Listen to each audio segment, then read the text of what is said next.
everyone. Thank you for joining me today. I'm going to start off with a little bit of an update on how my bathroom is progressing.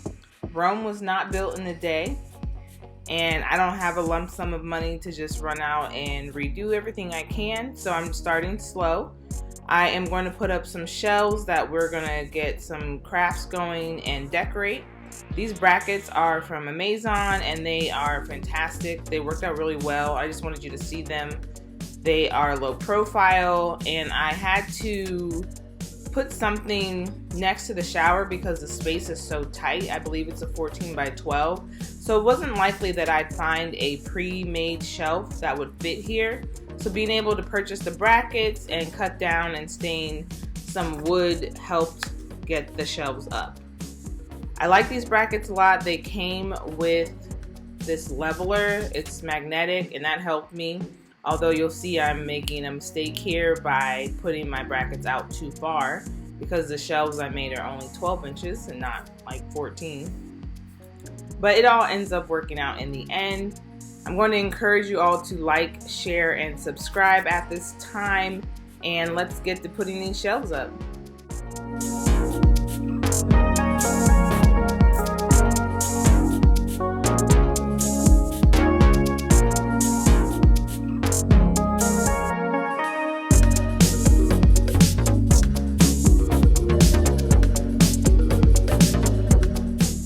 So I started by using my regular power drill, but my walls are special. As you know, this is a 100-year-old house. This bathroom used to be a porch, so it leads to the exterior. There's not a whole lot behind the walls, I guess is what I'm trying to say. So I had to clean up my little mistake there, readjust my measurements, and I used my hammer drill to get through the wall. I think it's plaster, and then behind it is stone, of course. So that helped out a lot. And I played around with anchors. This was really frustrating because some anchors went in, some did not. And for those of you who don't know, there is an aisle of anchors at every hardware store. May the odds be ever in your favor. However, I am going to suggest you go to IKEA and buy this $10 kit. It has saved my life when it comes to drilling holes in my 100-year-old house. The anchors always seem to just work out for me.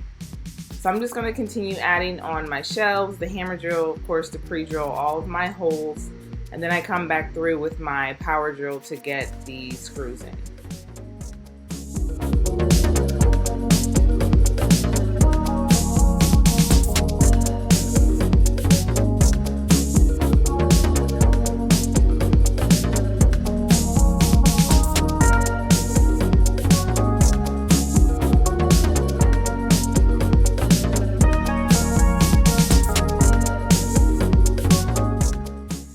And I have to say, it's really the finishing details that make me so happy.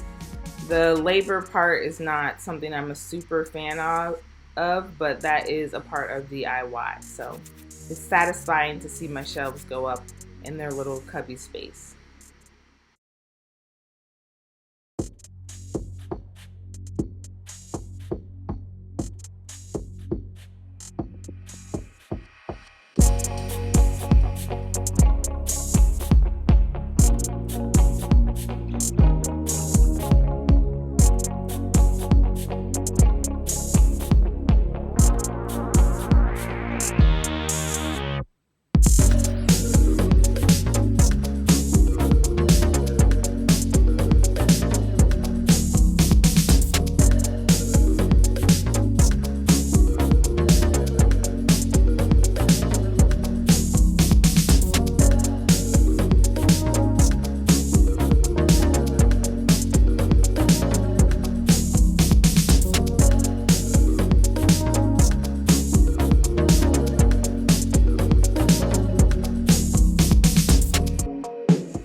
first project involves melting down some Dollar Tree candles. I've done this previously, and I'll link that video below. I believe it was a Z Gallery dupe video. Take your time. You'll see in my other video that I was impatient and had a little accident. But wax is very hot, so you do want to be careful. I'm wearing some silicone gloves when I do pour the wax in. It took about 2 of these candles of wax to fill this jar from Target Dollar Spot. It was $3, and you can add essential oils while the wax is still hot, but I did not, mainly for time purposes. I didn't need it to have a scent. But it turned out really well. Let it dry for a few hours, if not 24, and now we can light it.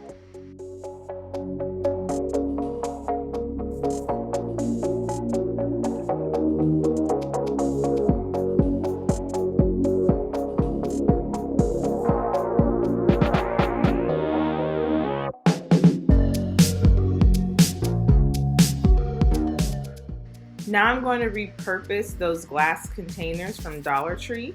I've cleaned them out, hot soapy water. The hot water actually helps the sticker come off too while you're boiling them down.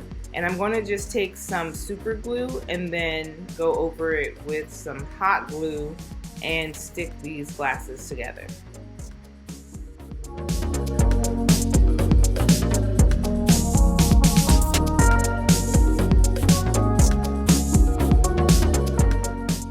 Feel free to put these in a straight line if you'd like. I felt the need to curve them. I just thought it gave the vases a little more body.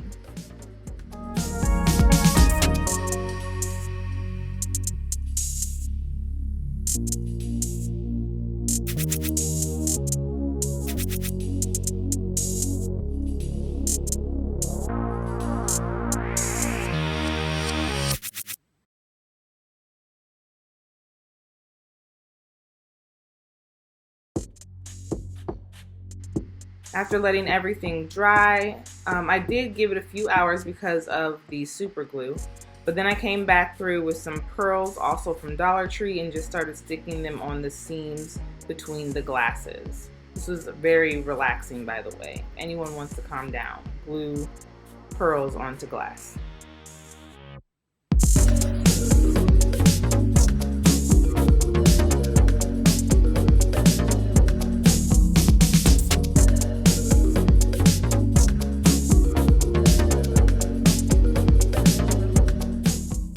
I hope you're all enjoying this content and can follow me on TikTok and Instagram.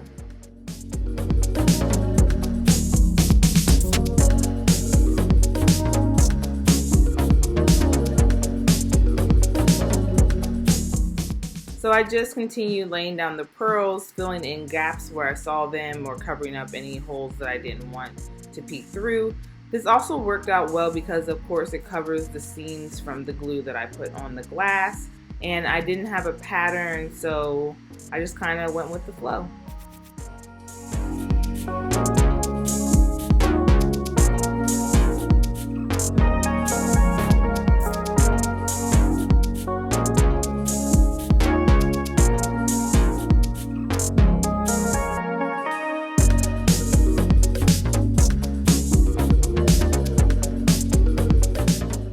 Now I'm going to take this hammered metal spray paint and cover the entire vase.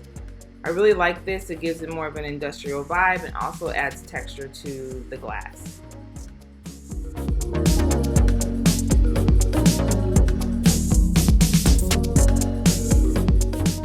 There's also some sparkle, but my camera is not picking it up, but it turned out really well.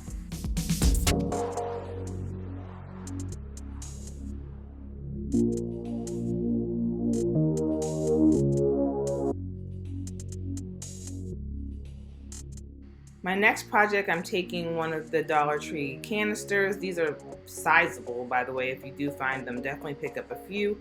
I'm going to use a hot sauce lid that I'm in love with and glue that on top. The hot glue does not work, by the way. Definitely use super glue. I did come back later and put some super glue on there. And give it a few hours to dry before you spray paint it. I'm also going to be taking that hammered metal spray paint and just painting the lid.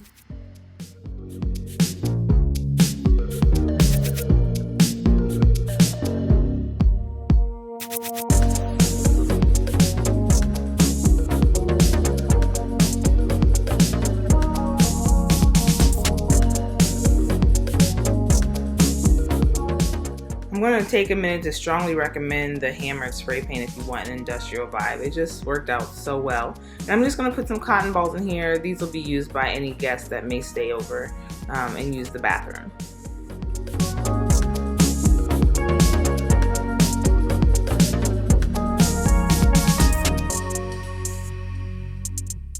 So if you follow me on Instagram and TikTok at Fluttering Through, you know I found these terrariums, and I'm so excited because I did two similar smaller terrariums last year from a summer clearance sale at Michael's. They're glass ones and they're little tiny babies, but these are so fun. I had to get one. My bathroom doesn't get a lot of light, so I have to use some faux plants to add something extra to the space.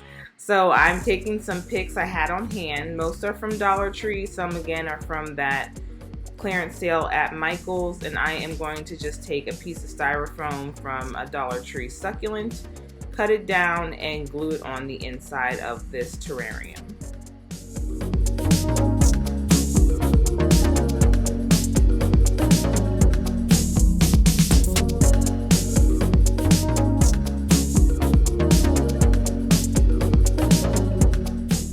Let's load everything up with hot glue. Hot glue is more than sufficient. This terrarium is plastic, so hot glue will stick or help bond the styrofoam to the terrarium.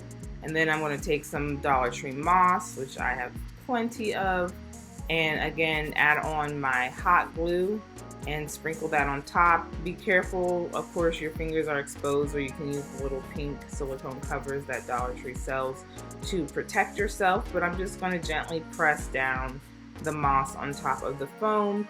And you want to pay attention to the entire terrarium. It is a 360-degree view, right? It's clear, you can see everything. So I turn it around often to make sure I'm covering up that white styrofoam.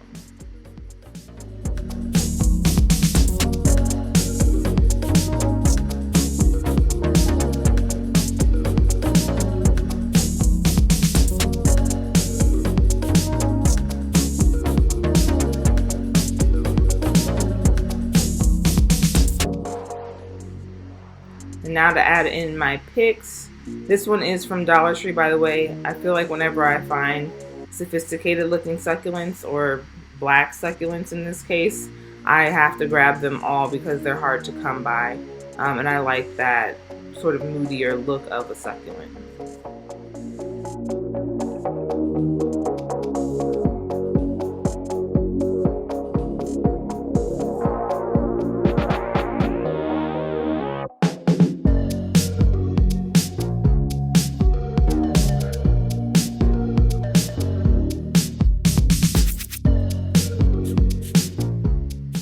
I'm also taking parts of the pick from Michael's that I cut off and just sort of sticking them in where I can. If you have any hot glue exposed, you can always go back and add more moss. This is a pretty stable piece, whether you're sitting it on a cake stand like I have it here, or you're going to hang it. It won't wobble around or jiggle or anything. It's got good physics. Is that it? You guys can laugh at me. I don't know science. But it's pretty stable. Nothing's going to fall out if you just have to toss a little bit of moss in there. Let's put it that way.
Now let's give it a spin and make sure I've covered up all the things I don't want to see, like styrofoam.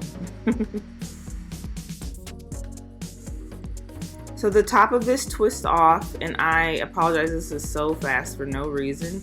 I just tied a knot, stuck it through the top, and made sure I hot glued it down so that it stayed, and then I cut off the excess string and twisted the top back on. Now let's get her hung.